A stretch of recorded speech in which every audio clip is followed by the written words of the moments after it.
오늘 우리에게 주시는 하나님 말씀 마태복음 1장 18절부터 25절까지 말씀입니다. 마태복음 1장 18절에서 25절까지 말씀을 보시겠습니다.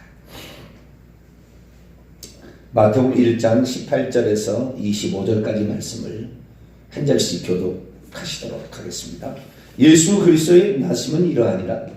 그의 어머니 마리아가 요셉과 약혼하고 동거하기 전에 성령으로 잉태된 것이 나타났더니 그녀의 남편 요셉은 의로운 사람이라 그녀를 드러내지 아니하고 가만히 끊고자 하여 이 일을 생각할 때에 주의 천사가 현몽하여 이르되 다윗 자손 요셉아 내 아내 마리아 데려오기를 무서워하지 말라. 그녀에게 잉태된 자는 성령으로 된 것이라. 아들을 낳으니 이름을 예수라 하라. 이는 그가 자기의 백성을 그들의 죄에서 구원할 자이심이라 하니라. 이 모든 일이 된 것은 주께서 선제로 하신 말씀을 이루려 하시니 이르시되 보라 처녀가 잉태하여 아들을 낳을 것이요 그의 이름은 임마누엘이라 하리라 하셨으니 이를 번역한즉 하나님이 우리와 함께 계시다 합니다. 요셉이 잠에서 깨어 일어나 주의 사제의 분부대로 행하여 그의 아내를 데려왔으나 아들을 낳기까지 동침하지 아니하더니 낳음의 이름을 예수라 하니라. 아멘. 기도하겠습니다. 거룩하신 하나님, 우리 주님의 나신 날, 아니 정확히 말해서 오신 날을 저희들이 기억하고 축하하기 위하여 성탄절을 기념하는데 주님 예수 그리스도께서 우리에게 오심이 얼마나 큰 것인가? 그분이 누구신가? 우리가 분명히 알고 예수 그리스도의 탄생을 축하할 수 있는 저희들 되기를 소망합니다. 주님의 오심에 관한 정확한 성경의 가르침을 따라 오늘도 온전한 믿음으로 하나님을 섬겨 하나님이 우리를 위해 행하신 일을 분명히 알고 감사하며 경배드릴 수 있는 저희들 되게 해 주옵소서. 주의 말씀에 온전한 뜻을 알아 오늘도 온전한 경배와 예배와 감사와 찬양을 올려드리게 해 주옵소서. 우리 주 예수 그리스도의 이름으로 기도하옵나이다. 아멘. 할렐루야. 예수 그리스도의 탄생 날짜가 언제냐? 안식일 계열의 이단인 하나님의 교회 안성 증인회는 12월 25일이 성탄절이 아니다. 예수님이 탄생한 날이 아니다. 왜 태양신의 아들의 탄생일을 예수 그리스도의 탄생일로 지키느냐? 이걸로 얘기하면 사실이거든요. 그건. 그 말은 틀린 말은 아니에요.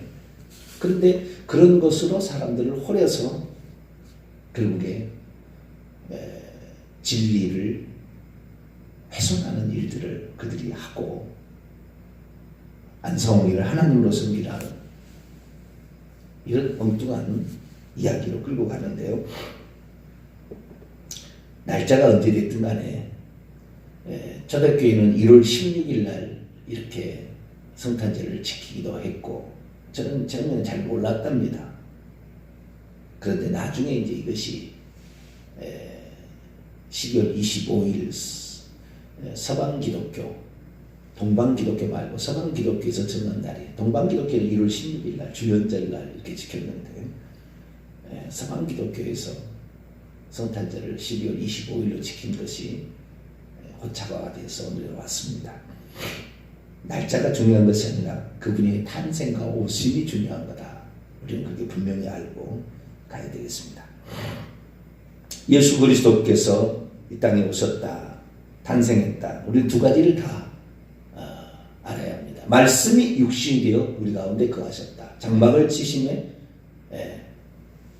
요한복음 1장 14절과 너희를 위하여 구주가 탄생하셨으니 오늘날 다윗의 동네에 너희를 위하여 구주가 나셨으니 곧 그리스도 주시니라 라는 누가복음 2장의 11절의 말씀처럼 나셨다라는 또 하나의 예수님의 오심에 관한 두 가지 의미가 있습니다. 그것뿐만 아니라 우리가 이 두 가지 탄생과 오심이라는 아버지께로부터 보냄을 받으셔서 이 땅에 오셨다. 요한복음은 늘 그런 얘기를 하잖아요. 그래서 예수님은 탄생한 거냐 오셨느냐 둘 다입니다. 하나님께서 육신을 입고 사람으로 오셨다. 이래도 맞고 그 다음에 하나님께서 아들을 보내사 아들이 탄생했다. 이렇게도 맞습니다. 둘 다 맞습니다. 그런데 오늘날에는 하나님께서 아들로 오셨다. 이렇게 말하는 부분을 거의 얘기하지 않죠. 저희 교회에서는 한 4년 이상 그렇게 얘기를 해서 저희는 귀가 닳도록 들어서 하나님이 오셨다는 것에 더 많이 얘기를 들을 정도로 저희는 얘기하지만 기존 교회에서는 그런 얘기를 안 하는 거죠. 자, 오늘 그러면 예수 그리스도의 탄생을 말하게 될 때 이 예수 그리스도의 탄생에 관한 이야기가 아들이 탄생했느냐 하나님이 오셨느냐 라는 부분을 오늘 본문에 분명하게 우리에게 말해주고 있는 거예요. 아들이 탄생했느냐 하나님이 오셨느냐. 참으로 안타까운 일은 뭐냐, 우리가 매 주마다 신앙 고백하는 사도신경의 신앙 고백이 있다는 말이죠. 사도신경이라는 신앙 고백에 참으로 안타까운 그 번역이 있어요. 그게 뭐냐면 사도신경은 우리 그 신앙의 대상인 성부와 성자와 성령에 관한 고백이 있습니다. 그래서 나는 전능하신 아버지 하나님 천지의 창조주를 믿습니다. 고백과 둘째, 나는 그의 유일하신 아들 우리 주 예수 그리스도를 믿습니다. 성자에 대한 고백. 그리고 성령은 뭐 특별히 없어요. 나는 성령을 믿으며. 이렇게 나와 있습니다. 그런데 이 사도신경이라는 신앙 고백이 결국에 기독교의 신앙을 한쪽으로 몰고 감으로 말미암아 하나님이 오셨다라는 측면을 없애버렸어요. 따로 있는 거예요.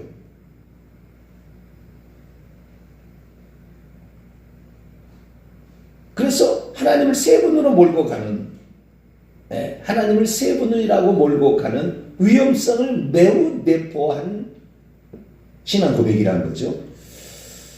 사도신경의 이 결정적인 실수는 하나님이 한 분이라는 말이 빠졌고, 하나님이 한 분이라는 말을 빠뜨렸다고 한다면 아들 예수 그리스도를 하나님이다 또는 성령을 하나님이다 라는 말을 집어넣음으로 하나님이 한 분이심을 분명히 표시를 했어야 되는데 아들이 하나님이란 말도 안 나오고 성령이 하나님이란 말도 안 나옵니다. 그러니까 너무나 미약하고 잘못되었던 신앙 고백을 지금 개혁교회, 개신교라는 이 모든 교회가 침례교를 제외하고는 이 사도신경을 매주일 예배 때 신앙으로 고백하기 때문에 성도들은 암암리에 이 고백을 통하여 하나님을 세 분으로 알고 그렇게 믿을 가능성이 많아지는 거죠. 하나님은 삼위일체로 믿어야 되는데 한 분 하나님이신데 나타날 때 이렇게 나타났다고 경륜적인 그 삼위일체를 믿어야 하는데 그렇지 아니하고 잘못 믿는 거죠.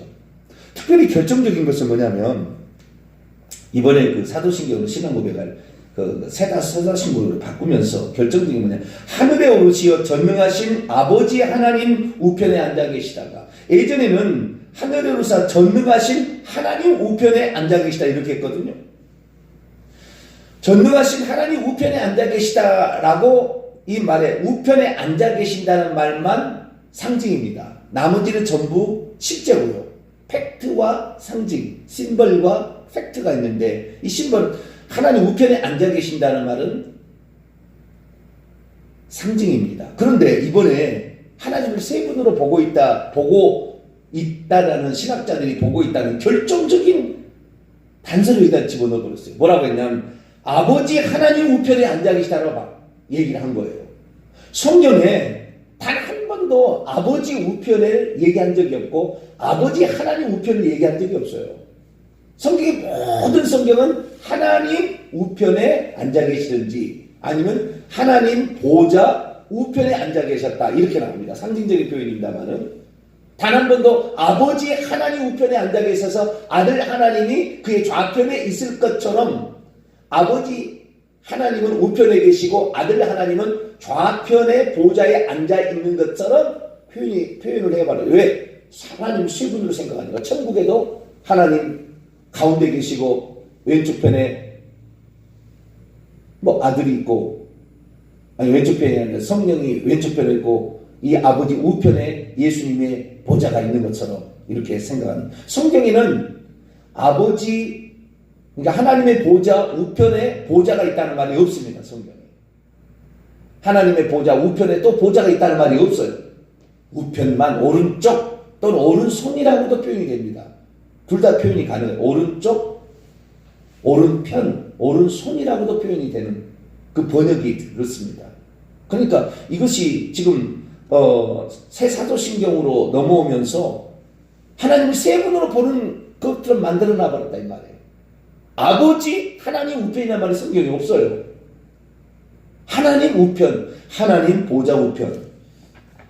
자, 골로새서 3장 1절을 볼까요? 골로새서 3장 1절.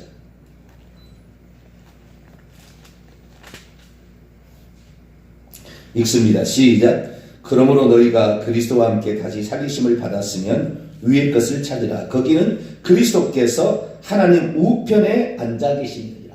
하나님 우편에 앉아 계신다. 네. 히브리서 12장. 히브리서 12장이나 하면 히브리서 12장으로 나오고 히브리서 12장 2절을 볼까요? 히브리서 12장 2절 읽습니다. 시작. 믿음의 주여 또 온전하게 하신 이인 예수를 바라보자. 그는 그 앞에 있는 기쁨을 위하여 십자가를 참으사 부끄러움을 개의치 아니하시더니 하나님 보좌 우편에 앉으셨느니라. 하나님 보좌 우편이든 아니면 하나님의 우편이에요. 하나님의 보좌 우편에 앉으셨다는 말은 히브리서 12장 2절 단 한 번 나오고 전부 하나님의 우편에 앉으셨다 이렇게 나와 있습니다. 그러니까 하나님 우편에 앉으셨다는 말은 상징적인 표현이고 요한계시록 보면은 하나님 그 보좌에 예수님이 앉으신 거예요. 그러니까 하나님의 보좌에 앉으셨다라고 실제적으로 표현을 했더라면 참 좋았을 것을 하나님 보좌 우편에 앉으셨다는 상징적인 표현을 쓰므로 말미암아 실제적으로 하나님 보좌 우편에 있는 것처럼 하나님을 두 분으로 만들어버린 거죠. 이게 결정적인 그 실수입니다. 그래서 우리가 성경을 보게 될 때 하나님을 한 분이라고 정확히 알고 표현을 했어야 되는데 그렇지 않고 표현함으로 말미암아 결국에 결정적인 실수를 가져오게 된 것이죠. 다시 오늘 본 말씀 보겠습니다. 예수님이 누구냐? 예수님의 아들이냐 하나님이냐? 라는 부분이죠. 둘 다 나옵니다. 둘 다. 아들이자 하나님입니다. 근데 하나님이라는 영역을 축소시키고 아들이라는 말로 확대를 시켜서 결국에 이 하나님이 아들로 오셨다는 측면을 간과하게 하거나 축소시키는 일들을 현재 개혁교회가 하고 있는 거죠. 이건 잘못된 것입니다. 자, 오늘 20절 봅니다. 마태복음 1장 20절. 다윗의 자손 요셉아 내 아내 마리아 데려기를 무서워 말라. 그녀에게 잉태된 자는 성령으로 된 것이라. 아들을 낳으리니 이름을 예수라 하라. 이는 그가 자기 백성을 그들의 죄에서 구원할 자이심이라니라. 아들을 낳으리니 분명히 아들 휘오스 아들입니다. 아들을 낳으리니 아들인데요. 이 아들의 이름을 뭐라고 지으라고 했습니까? 예수라고 지으라고 했죠. 예수라고 지었어요. 예수라는 말은 여호수아, 예수아라고 번역된 히브리어의 헬라어 표현입니다. 예수스라고 나오죠. 이것은 뭐냐면 예수라는 그 이름 자체가 여호와께서 구원하러 오셨다라는 표현이에요. 그래서 우리가 21절에 예수라 하라. 그런데 설명을 해줘요. 왜냐하면 그분 자신이 자기의 백성을 그들의 죄로부터 장차 구원할 것이기 때문이다. 여기에 예수라 하라. 이는 그가 누구냐? 그가 잘 보세요. 아들을 낳은 이름을 예수라 하라. 이는 그가라고 했을 때 보통 우리가 예수가라고 생각을 해버리잖아요. 그죠? 그를 받을 때. 근데 원문은 뭐라고 되어 있냐면 그분 자신이 이렇게 되어 있다고요. 원문에는 그분 자신이 자기의 백성은 누군 겁니까? 이스라엘 백성을 가리키는 것입니다. 하나님께서 구약시대에 예수의 백성이라고 한 적이 없어요. 구약 성경에 예수란 말이 없습니다. 예수의 백성이라고 구약 얘기하지 않아요. 자기의 백성을, 그분 자신이 그분의 백성이에요. 원문에. 그분이 곧 자기죠. 그분의 백성, 그분 자신이 그분의 백성을 그들은 이스라엘 백성이거든요. 그들의 죄로부터 장차 구원할 것이기 때문이다. 결국에 여기에 그가라는 것은 예수가라는 게 아니고 하나님이 그 말이에요. 하나님이 그분의 백성을 그들의 죄로부터 하나님의 백성이니까 그분은 하나님이라고 번역해야 되는 거예요. 아니 해석을 할 때. 그런데 그가라는 것을 예수라라고 번역을 하는 거예요. 뭐 예수가라고 해서 틀린 건 아닙니다. 그렇게 번역할 수도 있겠죠. 그러나 원문적인 의미를 보게 되면 하나님께서 그의 백성을 구원하러 오신 분이 예수다 그 말이에요. 그러니까 예수라는 그 이름의 뜻은 여호와가 구원하신다. 여호와께서 구원하신다. 여호와는 구원자이시다. 그런 말이 예수라는 말이에요. 그러니까 예수는 여호와께서 구약 성경에서 하나님으로 나타나셨던 여호와께서 구원하러 오셨다라는 표현이기 때문에 이 예수라는 말을 통해서 아들이지만 이분은 하나님의 아들로 오셨구나라는 것을 이해를 했어야 되는 거예요. 근데 이것을 간과해버린 거예요. 수백 년 동안을, 아니 2000년 동안을 간과했는데 몰라요. 얘기를 하지 않았어요. 뿐만 아니라 23절에 또 한 번 그 사실을 얘기를 또 들려주는 거예요. 너희들 잘 알아라 하면서 천상을 가르쳐 준 거예요. 보라 처녀가 잉태하여 아들을 낳을 것이요 그의 이름을 임마누엘이 아니라, 아까는 처녀가 잉태하여 아들을 낳을 때인데 그 아들의 이름을 예수라고 그랬는데 이제는 임마누엘이라고 부를 것이다 라는 이 예언의 말씀을 이룬 것이다 라고 얘기했다고. 그럼 임마누엘이 뭐냐? 예수라는 말이 임마누엘이라는 뜻이잖아요. 결국에 이 임마누엘, 임이라는 것은 함께라는 말이에요. 마누라는 말은 우리와, 그 다음에 엘, 임마누엘, 엘은 하나님입니다. 하나님이 우리와 함께 이 말이에요. God with us. God with us. 하나님이 우리와 함께. 그러니까 하나님이 우리와 함께 하시기 위해서 아들로 오셨다라고 분명하게 얘기한 거예요. 임마누엘이라는 말은 아들이 온 게 아니라 구약에 아들이 존재한 게 아니에요. 물론 존재했다는 말은 틀린 말은 아니지만 나타나지 않았어요. 아버지의 품속에 그리스도께서 계셨고 보내신 아들이 있었습니다. 그런데 그 보내신 아들이 있었으나 결국에 아들이 구약에 나타난 적이 없습니다. 그러니까 하나님께서 아들로 나타나신 거예요. 아들로 오신 거죠. 그런데 많은 사람들은 아들로 따로 존재하는 하나님을 아버지가 보내가지고 온 것처럼 착각한다고 말해요. 그것이 결정적인 힘이에요. 그러니까 구약시대도 이미 아버지가 있었고 아들이 있었고 성령이 따로 있었어. 이 세 분이 따로 있었으나 하나님은 한 분이다라는 착각을 하게 된 거죠. 물론 예수님이 이 땅에 오실 때는 성부, 성자, 성령이 각각 따로 위격적인 구분이 있었습니다. 하나님이니까 가능하신 것이고요. 그런데 구약시대는 그러진 않았는 거예요. 아들하고 아버지가 동시에 존재한 적이 없어요.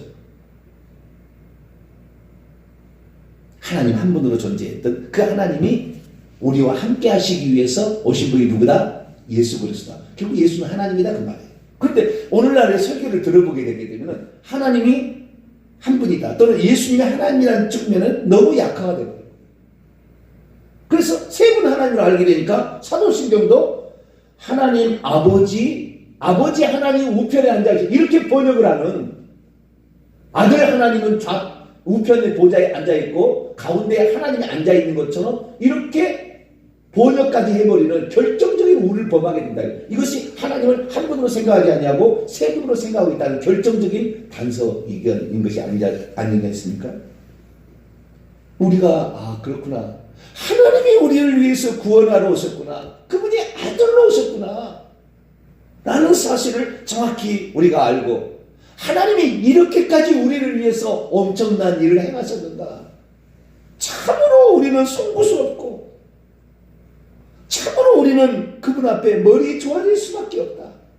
하나님이 이렇게까지 우리를 위해 생하셨는가, 하나님이 그 피조물이 되기까지 우리를 위해 생하셨는가, 하나님이 아기로 오실 때까지 우리를 위해서 이렇게까지 낮아지셨고 하셨는가를 우리가 좀 더 깊이 알고 이것을 경배할 수 있어야 되는데, 그런 측면을 간구하고 하나님이 달랑 아들을 보낸 것처럼, 이미 있는 아들을 보낸 것처럼 이렇게 말함으로 오늘날의 수많은 사람들이 하나님이 우리를 구원하기 위하여 아들로 오셨음을 모르거나 잘못 이해하고 있거나 축소되게끔 얘기하고 있는 것이죠.